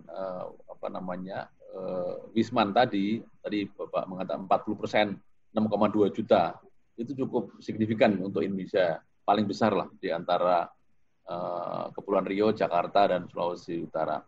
Memang kita mesti sama-sama Pak. Kami kan ada rapat juga 3 bulanan untuk rapat evaluasi keuangan daerah. Kami juga menyampaikan Pak, setelah 2 minggu lalu kami dengan Pak Gubernur seluruh Indonesia, Koordinator Bali Nusra, saya menyampaikan bahwa Bali yang paling dalam terkoreksi pertumbuhan ekonominya, dan juga Bali yang paling banyak dampak ikutannya, baik di bidang tenaga kerja yang di layoff, hotel tutup, segala-galanya. Oleh karena itu memang kami juga menyampaikan kepada Pak Wagub juga bahwa sama-sama menyuarakan bahwa istilahnya Bali perlu dibantu ini untuk sektor pariwisatanya ini untuk bisa bertahan dan nantinya bisa siap-siap untuk apabila sudah mulai ada pelonggaran bisa siap-siap berjalan Pak. Tugasnya tentunya dari pemerintah Bali dan juga DPRD Provinsi Bali, dan kami juga menyuarakan kepada pusat apa kira-kira yang bisa dilakukan untuk Bali. Saya kira Bapak Menteri Pariwisata sudah terupdate dari Pak Kusagung dan dari juga Pak Wagub dan juga dari beberapa stakeholder bahwa memang Bali perlu perhatian khusus. Oleh karena itu, salah satu upayanya adalah membantu bagaimana Bali bisa pertama kali menjadi salah satu contoh apabila Pak Presiden dan Pak Gubernur Bali akan membuka Bali yang pertama kali untuk wisatawan. Itu, dan kedua juga kemarin dari Ibu Kiki Kemenpar bahwa ada sekitar uang perjalanan dinas dari Kementerian Lembaga Pusat akan dikerahkan juga untuk mengisi kalau Bali sudah dibuka untuk melakukan rapat-rapat di Bali ini Pak. Memang begitu Pak, jadi kita harus sama-sama beraspirasi Pak. Saya kira saya meyakini Pak Gubernur juga, Gubernur Bali sudah update bahwa beliau pasti punya jaringan di pusat bagaimana menyuarakan bahwa Bali perlu sesuatu yang lebih, karena tadi keunikan. Bali beda dengan tempat lain, Bali pariwisata menjadi backbone-nya. Gitu Pak. Saya sebenarnya juga Pak, DTW tadi, saya bisa terjemahnya bisa daerah tujuan wisata, atau Bapak tadi mungkin daya tarik wisata, bahwa daya tarik wisata itu perlu disiapin secara bertahap bagaimana SOP-nya yang standarnya standar ini Pak Menteri Pariwisata, standar dari UNWTO itu Pak, standar internasional kalau ada Wisman segalanya. Saya kira kita sama-sama Pak, kami juga selalu menyuarakan bahwa Bali tadi minus 1,14% ini triwulan pertama Pak.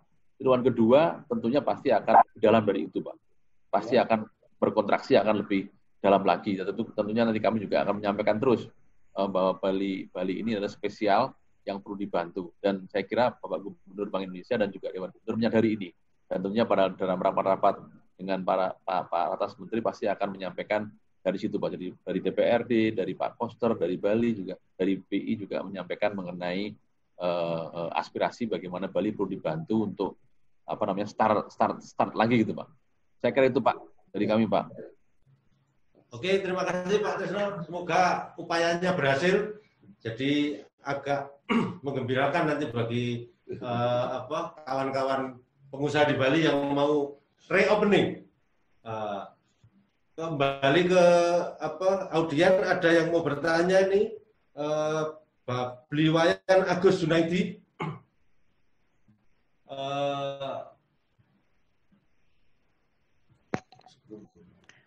Ya, selamat sore. Apakah suara saya bisa didengar dengan baik? Bisa didengar dengan baik. Tolong diperkenalkan diri dulu, Bliwayan. Baik. Yeah. Pertama, saya ucapkan terima kasih atas kesempatan dan waktu yang sudah diberikan kepada saya. Nama saya Wayan Agus Junaidi. Saya dari Regis Restoran yang berlokasi di Ubud. Yang saya hormati kepada semua narasumber, khususnya Bapak Ngurah Diardane, sangat sebuah kehormatan kita bisa bertemu di sini, Pak. Dan saya sangat happy sekali. Kemudian sebelum saya lanjut, izinkan saya mengucapkan atau mengawali ini dengan penganjali umat. Om Swastiastu. Baik, pertanyaan ini saya mungkin tujukan kepada Bapak Ide Bagus Parte, ya. Mohon maaf jika saya salah penyebutan nama. Baik, pertanyaan ini sebenarnya pertama adalah saya sangat senang sekali mendengar bahwa Bali merupakan provinsi pertama yang akan mengimplementasikan next normal atau the new normal, melihat persentase kesembuhan sudah di atas 70%.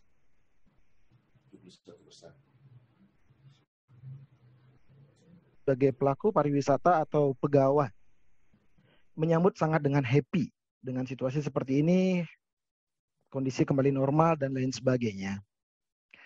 Hal yang tidak bisa dipungkiri yaitu ditakutkan secara saya pribadi, bahkan beberapa tim leader yang komunitas kami miliki, yaitu jika pandemi ini muncul di gelombang kedua atau pada gelombang kedua yang sekarang sedang dihadapi oleh China. Kami hanya menginginkan apakah ada advice atau prevention awal jika pandemi gelombang kedua ini muncul lagi di Bali.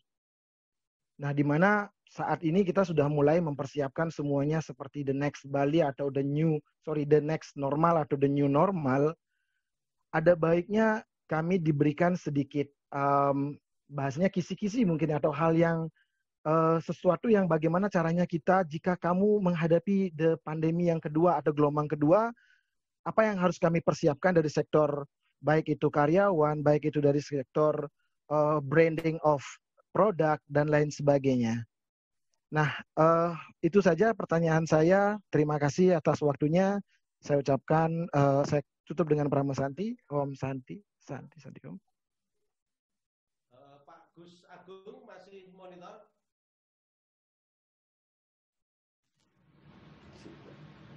Tes. Ya, halo. Ya, terima kasih Pak. Jadi saya di sini saya akan coba jawab. Jadi di situ seandainya akan ada terjadi gelombang kedua ya, menimpa kita di Bali. Apa yang terjadi? Habis kita. Nggak ada kepercayaan lagi. Maka itu, sebelum itu terjadi, dalam hal ini, kita harus sangat hati-hati. Sangat super hati-hati. Pertama, kita harus tahu kita masuknya kapan ini. Terus kedua, strategi kita menggunakan klaster, Pak. Kalau saya pribadi, saya menginginkan Nusa Dua dulu dibuka, Pak. Jadi orang dikarantina di situ. Jadi wisatawannya nggak keluar lagi. Karena kan local transmission kan masih banyak kan beredar.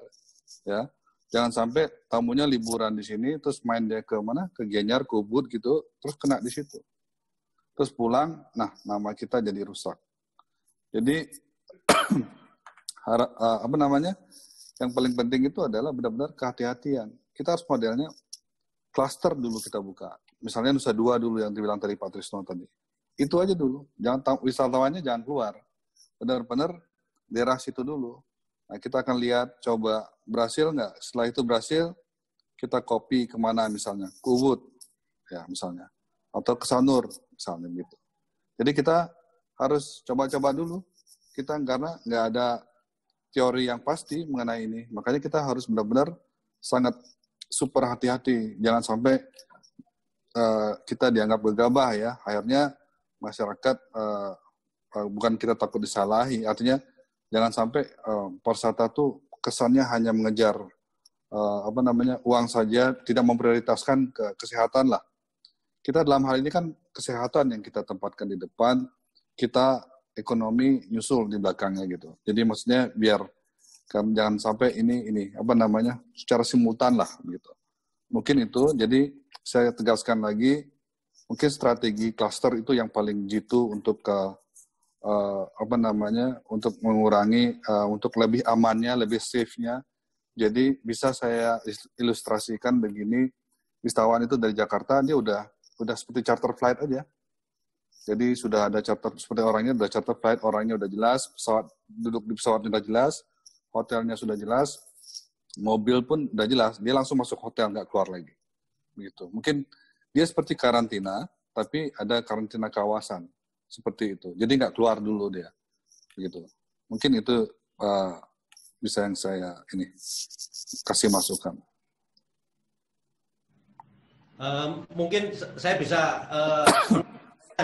Pak Gus Agung, di saat klaster itu dilakukan, Nusa Dua misalkan kita bikin untuk percontohan dulu, yang lainnya kan masih banyak ini, yang juga menunggu. Nah, apa yang mesti teman-teman lakukan ini? Karena tidak bisa menunggu kan, lama. Mungkin ya harus yang muncul jadi pertanyaan. Kami harus ngapain? Mungkin ada pelatihan atau apa? Sebenarnya di sini kan kita ada juga beberapa ekspat yang masih ada kan. Coba Anda misalnya Mas Bambang main ke daerah Seminyak gitu ya. Itu malam itu udah kayak normal aja, nggak kayak ada orang, nggak ada. Coba deh kita sekali malam-malam ke situ. Itu restoran buka normal. Ekspat tuh masih banyak di Bali. Kita bisa pakai sekarang tempat itu sebagai misalnya hotel-hotel sembari kita nunggu, itu namanya staycation. Jadi kita bisa offer hotel yang harganya tadinya 1 juta, kita offer 500.000 mungkin aja untuk ini aja. Untuk untuk turnover saja gitu loh. Itu namanya staycation. Karena masih banyak ekspat yang masih tinggal di Bali yang butuh liburan juga, apalagi dengan harga khusus seperti itu. Nggak banyak sih, tapi bisa ditawarkan seperti itu. Masih ada yang stay di sini memang ya? Masih ada.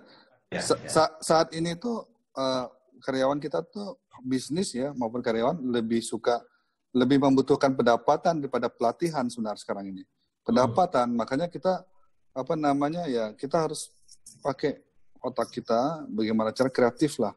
Terus sekarang kan sudah banyak bikin cooking ya, masak seperti itu, pada jualan makanan. Itu bagus sekali. Seperti itu. Oke, terima kasih Pak Gus Agung. Ini ada pertanyaan lagi dari Doti Lilipali. Doti Lilipali yang chat bisa dibuka. Baik, Om Swastiastu semuanya. Swastiastu. Ya, terima kasih. Saya dengan Doti Lilipali dari PHRI Jakarta. Nah, yang ingin saya tanyakan, sebenarnya saya mengikuti beberapa webinar ataupun kesiapan-kesiapan Bali menuju next normal yang tadi seperti disampaikan oleh Gus Agung. Dan sangat menarik. Jakarta sendiri sedang berupaya untuk mengajukan diri untuk siap reopening, khususnya bagi rekan-rekan hotel juga di operation, dan kami sedang membuat beberapa protokol yang ada. Saya sudah mengikuti dari Bali Hotel Association dan beberapa hal protokol-protokol yang sedang disiapkan saat ini. Nah, mungkin pertanyaan saya adalah seberapa persen Bali siap untuk membuka diri? Kan kalau kita dengar dari Kementerian Pariwisata,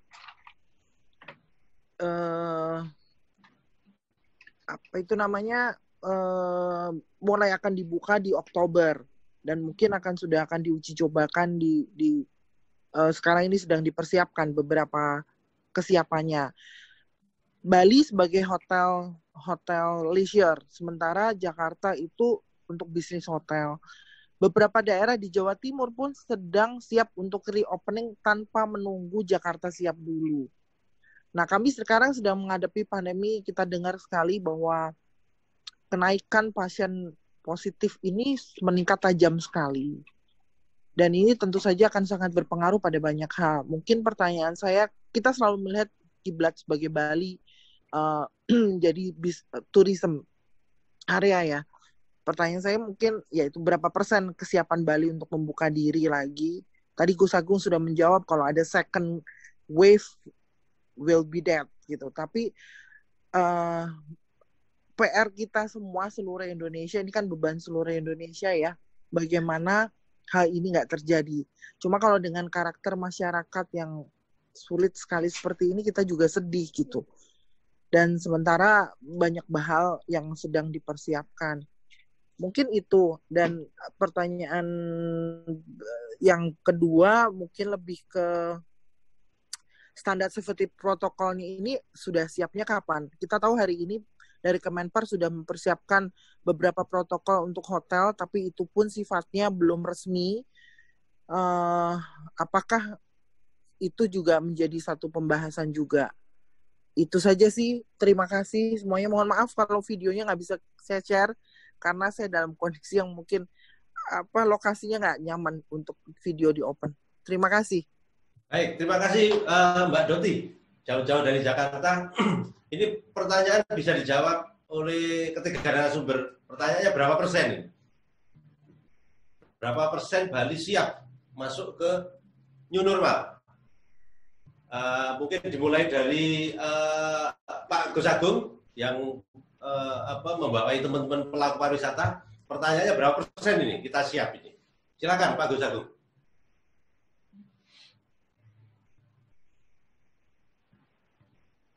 Oke, terima kasih. Kalau kita dibilang berapa persen siap, kita 100% siap, Mas. Kita lagi persiapan ini semua. Jadi semua stakeholder kita sudah menyetor semuanya SOP masing-masing. Dari 10 stakeholder sudah 6 yang menyetor ke kita, dia udah. Dan itu nanti hasil itu kita akan kristalisasi lagi dengan kesehatan. Kita akan jadi akan melahirkan suatu protokol yang benar-benar bottom up ya dari bawah, karena teman-teman industri kan yang paling ngerti, paling tahu flow-nya gitu ya. Dari airport sampai dia pulang lagi itu teman-teman industri yang sangat tahu flow detailnya itu seperti apa gitu. Di bus seperti apa, guide-nya harus seperti apa, itu udah kita terima beberapa hari ini. Jadi beberapa persen kesiapannya kita sangat siap, karena kita kan memang orang industri, kita ngerti, teman-teman kita ngerti lah apa yang harus disiapin, apa yang harus dijalanin, seperti itu. Nah, protokol itu kan namanya masih proses, kita akan siapkan secepatnya. Mudah-mudahan setelah Lebaran ini kita udah ready ya, kita udah ready semuanya. Mungkin itu yang bisa saya sampaikan. Oke, kalau dari Pak Trisno, berapa persen Pak Trisno menurut pandangan Pak Trisno ini? Kalau tadi Pak Gus Agung sebagai industri, kalau kami gini, dari industri mungkin siap ya Pak Bambang ya, tapi untuk meyakinkan bahwa industri siap itu di dalam bisnis ada namanya asesor Pak, ada asesor atau audit ya. Misalnya di Nusa Dua, 22 hotel itu harus dicek satu-satu dicek. Oh saya siap, apa siapnya? Housekeeping-nya, food and beverage-nya, kemudian front desk-nya, siap nggak gitu? Semuanya dicek dulu, kemudian di tempatnya mall-nya di ITDC, kemudian juga di tempatnya restoran-restoran, itu mesti dicek dulu Pak. Industri bilang udah siap, tapi dari Kementerian Pariwisata, Dinas Kesehatan, pemerintah Provinsi Bali harus mengecek untuk meyakinkan setiap tadi yang dari mulai transportasi, food beverage, semua yang saya sampaikan tadi, itu minimal ada asesor atau sertifikasi dari masing-masing itu Pak. Kalau berapa persen saya belum harus ngecek dulu Pak. Tapi prosedur harus begitu, harus diakses. Gitu. Oke, bahwa nanti akan ada dulu ya, kalau mobil test drive dulu kan, atau disertifikasi dulu untuk bisa bilang siap atau tidaknya. Iya, ya standar COVID-19 lah. Ya. Mobil standar COVID-19, hotel standar COVID-19. Oke, kalau terima kasih Pak Trisno. Kalau dari Pak Bung Adi, gimana? Saya posisinya dua sisi. Ya. Kalau maunya sih jalan terus. Saya pengusaha juga. Ya. Hotel aja sebelahan sama Pak Gus Agung juga. Ya. Tapi memang kembali lagi, kalau kita melihat dari kenyataan yang ada kan begitu ya. Pertama, kalau kita menyatakan siap, pertama peraturan. Peraturan sudah ready apa belum? Syukurnya Perda sudah siap. Kan gitu ya, Perda sudah siap. Seakan diikuti oleh Pergub. Pergub ini adalah tentu mengambil daripada apa yang dikatakan oleh Gus Agung tadi. Ada 6 yang sudah nyetor misalnya ya. Jadi seandainya sudah total dari 10 itu sudah muncul, masuk, tentu Pergub akan jadi. Pergub jadi tentu ini memiliki kualifikasi daerah Bali yang disetujui oleh nasional, yang mungkin akan menjadi role model dari seluruh Indonesia. Nah inilah yang bisa kita katakan 50% dulu kalau sudah selesai ini. Setelah ini 50% selesai, baru kita menuju kepada masing-masing industri. Di situ kita melihat populasinya setelah itu kan begitu ya, populasinya bagaimana, yang mana yang siap seperti dikatakan oleh Pak Trisno tadi, ada asesor, saya kebetulan wakil ketua PHRI juga, kita pahami bahwa ada asesor untuk housekeeping ya segala macam itu semua ada. Nah ini dilengkapi dengan peraturan-peraturan yang sudah diakui ini, lalu kita baru jalan. Nah kalau kita mandang seperti ini, mungkin kita baru 25% kalau kita bicara. 25%. Niatnya sudah 100%. Keyakinan kami siap dengan hal seperti itu. Gitu loh. Jadi apapun standar yang diterapkan, diakui oleh dunia, kita pasti siap untuk itu. Karena kita nomor 1. Kita destinasi wisata nomor 1 dunia. Gitu. Kan enggak setengah-setengah gitu. Gitu. Bandingkan dengan di luar negeri pun mungkin dibandingkan dengan di Eropa, di Australia, mungkin kita lebih baik. Gitu. Itu saya kira. Ya. Dibuktikan juga kembali lagi, dibuktikan lagi dengan hasil yang kita terjadi saat ini gitu. Di mana terinfeksinya rendah, lalu kedua meninggalnya sedikit, sembuhnya tinggi, justru kita wisata kesehatan yang akan muncul. Ini salah satu yang harusnya jadi role model. Berarti siap menyusun protokolnya dulu. Iya, harus segera. Ya, itu harus dipercepat, ya. Baru dilakukan uji. Saya kira pertengahan Juni harusnya sudah clear, termasuk itu. Ya. Oke, demikian Mbak Toti dari pendapat 3 narasumber. Berikutnya ini ada pertanyaan lagi melalui chat dari Mbak Diah Permana. Mbak Diah Permana.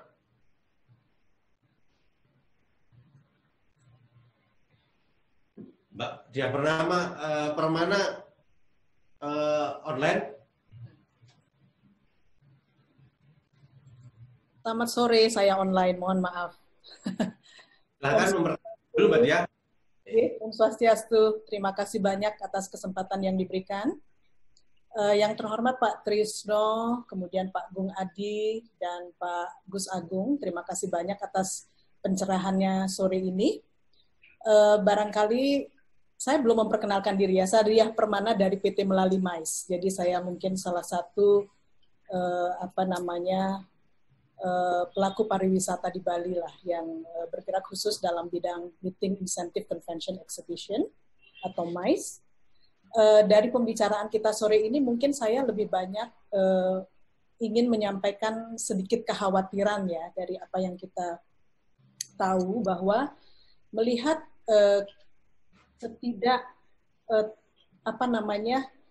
ketaatan dari masyarakat kita yang sangat rendah ya. Jadi kepatuhan masyarakat atas himbauan dari pemerintah untuk keep distance, kemudian untuk memakai masker dan sebagainya. Kita bisa lihat juga bahwa di Jakarta dan di beberapa daerah di Jawa dan Sumatera itu mereka justru melakukan hal yang kurang sebenarnya sangat kontraproduktif dengan seharusnya kita jaga distance, tapi mereka justru berlomba-lomba ke pasar dan berbelanja tanpa memperlihatkan rasa takut sedikit pun tentang COVID itu. Nah, ini barangkali harus kita lihat sebagai sesuatu yang nyata ada di depan mata, bahwa masyarakat kita seperti itu. Masyarakat kita sedikit ignoran ya, tidak patuh, kemudian mau enaknya sendiri. Jadi mereka tidak memperhatikan lagi himbauan-himbauan dari pemerintah. Jadi apapun yang pemerintah katakan atau lakukan, itu imbasnya sangat kecil secara keseluruhan bagi kondisi Indonesia. Nah, di samping itu, ketika kita mengatakan bahwa SOP dibuat, tinggal barangkali diimplementasikan, disosialisasikan. Nah, ini tentu akan membutuhkan waktu. Nah, berapa lama kita membutuhkan waktu untuk mensosialisasikan SOP yang sudah dibuat? Kemudian tentu akan ada atau harus ada koordinasi antar instansi sekarang.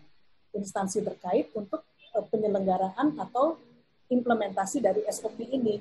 Jadi kekhawatiran saya justru jangan-jangan kita malah menjadi takut ya, karena kalau kita mendahulukan domestic market misalnya untuk datang ke Bali, Bali membuka diri, mendatangkan wisatawan domestik, kemudian wisatawan domestik sendiri perilakunya masih seperti itu. Karena Bali kan dianggap yang paling baik, yang paling mampu menjaga bagaimana menangani COVID-19 ini. Nah, lalu jangan-jangan kita malah menampung lebih banyak lagi orang yang bisa menginfeksi Pulau Bali terhadap COVID. Lantas bagaimana ketika kita membuka nantinya untuk wisatawan asing? Nah, itu apakah kita akan menjadi lebih siap, ataukah malah berbalik, akhirnya Bali menjadi salah satu destinasi yang lebih tercemar lagi, lebih terdampak lagi. Jadi mungkin mohon pencerahan dari bapak-bapak speakers, bagaimana kita harus menyikapi hal ini. Jadi yang saya utarakan sebenarnya lebih banyak kekhawatiran. Demikian, terima kasih banyak. Oke, mungkin Pak Gus Agung bisa menanggapi 2 menit dari Mbak Dian ini.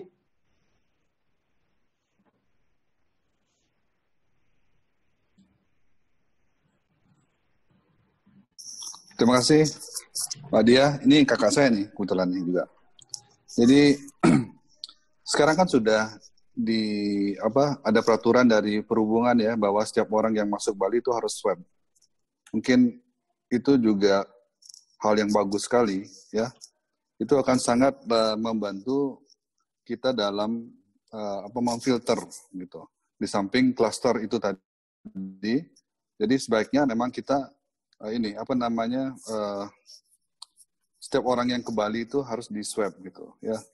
Dan kita juga akhirnya melihat bagaimana perkembangan di luar Bali itu bukan main ya, masih tetap naik begitu pertumbuhan jumlah orang yang terdampak gitu. Mungkin karena nggak disiplin. Beda banget kalau di Bali masih lebih oke sih sebenarnya jauh ya dibandingkan di luar Bali. Saya takutnya kita tuh terlalu terlambat sembuhnya. Jadi kita terlalu lambat sembuhnya, terlalu lama kita bukanya, jadi lukanya semakin dalam karena krisis ekonomi ini bukan main. Bisa ditanyakan Pak Tris nanti. Beliau berteori semakin lama ini semakin bakalan sangat bahaya buat Bali. Sangat bahaya. Kan? Begitu. Nah, jadi tapi kita untuk membukanya juga harus perlu kehati-hatian. Seperti jangan sampai masyarakat itu melihat kita ceroboh, kok belum punya sistem yang benar sudah berani membuka gitu. Dan sebenarnya kalau memang domestik itu nggak aman untuk didatangkan, kita isolasi Bali aja. Taiwan itu market yang sudah ready loh, udah nggak ada case di situ, nggak ada second wave. Mereka menawarkan pingin datang ke Bali.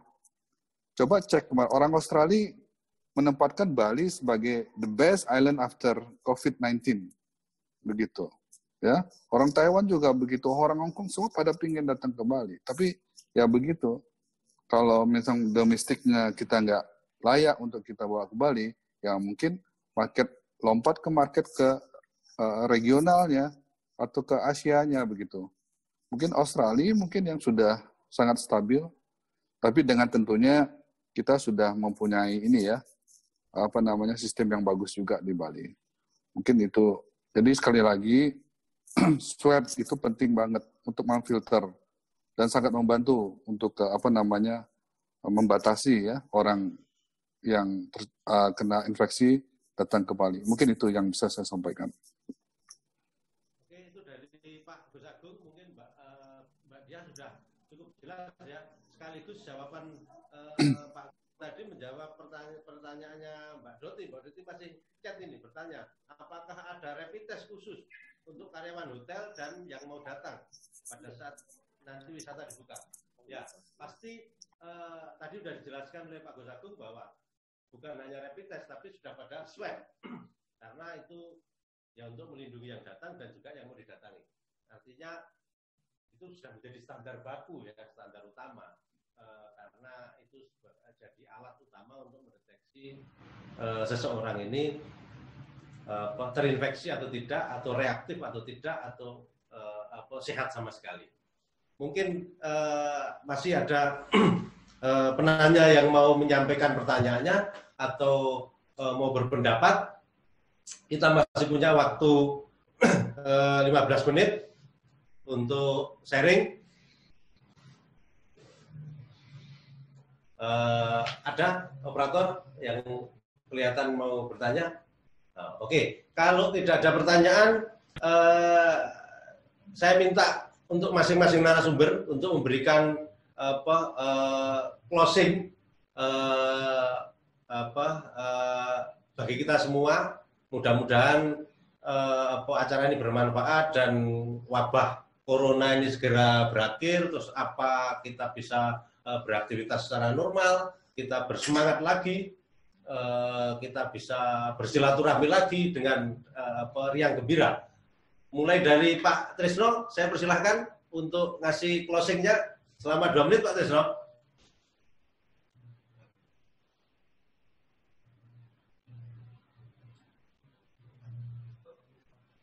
Oke, Pak Trisno masih persiapan.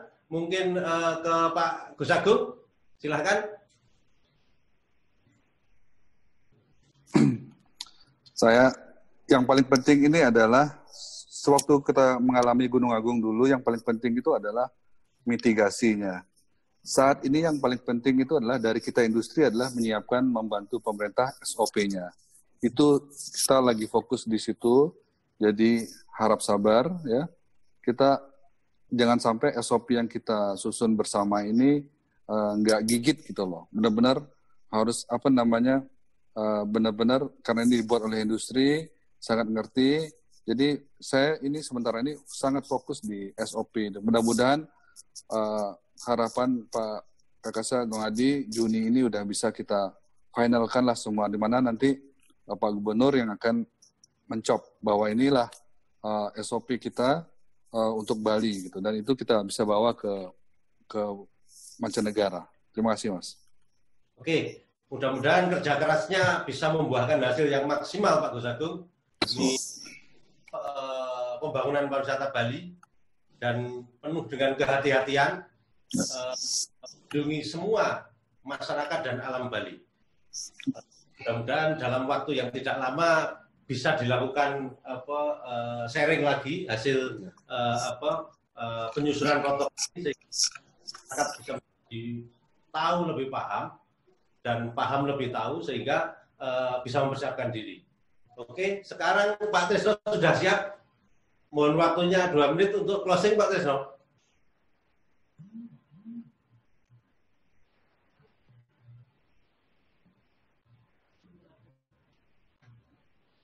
Masih persiapan. Oke, kalau begitu ke Pak Gong Adi, silahkan. Saya berharap situasi Bali terus menjadi semakin baik walaupun hanya sekedar himbauan, namun diikuti oleh seluruh masyarakatnya, dan mudah-mudahan juga ini bisa menjadi role model di seluruh Indonesia, sehingga kita bisa menjadi crossing regional yang seperti yang kita harapkan ke depan. Nah, memang kembali lagi semua prosedur, semua aturan memang harus kita siapkan lebih awal, dan kita berharap apa yang namanya new normal ini betul-betul menjadikan nilai lebih justru bagi Bali dalam situasi di mana kita sedang memiliki keunggulan yang tepat seperti yang disampaikan oleh Mbak Diah tadi ya. Kita sudah memiliki keunggulan, jangan justru akan menjadi terkontaminasi dengan new normal yang kita lakukan. Mudah-mudahan menjadi suatu hal yang bisa mencegah terjadinya second wave. Saya kira itu aja. Oke, terima kasih. Oh, dan satu lagi, ingat, Bali butuh likuiditas. Oh, gitu. Untuk berputar. Jangan salah. Ya. Bali perlu likuiditas. Oke. Mungkin Pak Tresno sudah siap? Oke, belum masih break. Oke, teman-teman, karena waktu sudah jam 5:30 waktu Bali, saya secara pribadi mengucapkan banyak terima kasih kepada Bung Adi yang sudah bersedia hadir ke studio untuk menemani saya berbincang-bincang dengan masyarakat di dunia maya. Demikian juga dengan Pak Gus Agung, semua waktunya. Mudah-mudahan kerja keras dari teman-teman pelaku pariwisata segera membuahkan hasil berupa protokol kesehatan yang baik, yang selektif, yang penuh dengan kehati-hatian dan waspada, sehingga bisa menunjang pariwisata new normal itu yang aman, yang bersih, sehat, dan selamat. Ya. Seperti yang kita idam-idamkan semua, sehingga dampak dari pandemi ini segera bisa kita atasi sedikit demi sedikit. Demikian juga kepada para partisipan yang sudah bergabung, saya mengucapkan terima kasih atas waktunya untuk mengikuti perkembangan persiapan new normal di Bali. Mudah-mudahan ini bermanfaat untuk kita semua, dan kita terus akan berdiskusi untuk memperkuat penyusunan protokol tadi, supaya tidak ada yang membuat ada celah yang bisa menimbulkan gelombang kedua. Biasanya kalau gelombang kedua itu tidak baik, tapi di gelombang kedua itu membahayakan sekali, membahayakan terhadap kita sebagai individu, kesehatan, juga kepercayaan publik terhadap publik internasional terhadap Bali. Akhir kata, saya mengucapkan terima kasih kepada semuanya. Selamat sore. Saya tutup dengan Pramasanti. Om Swastiastu. Om Swastiastu. Assalamualaikum warahmatullahi wabarakatuh.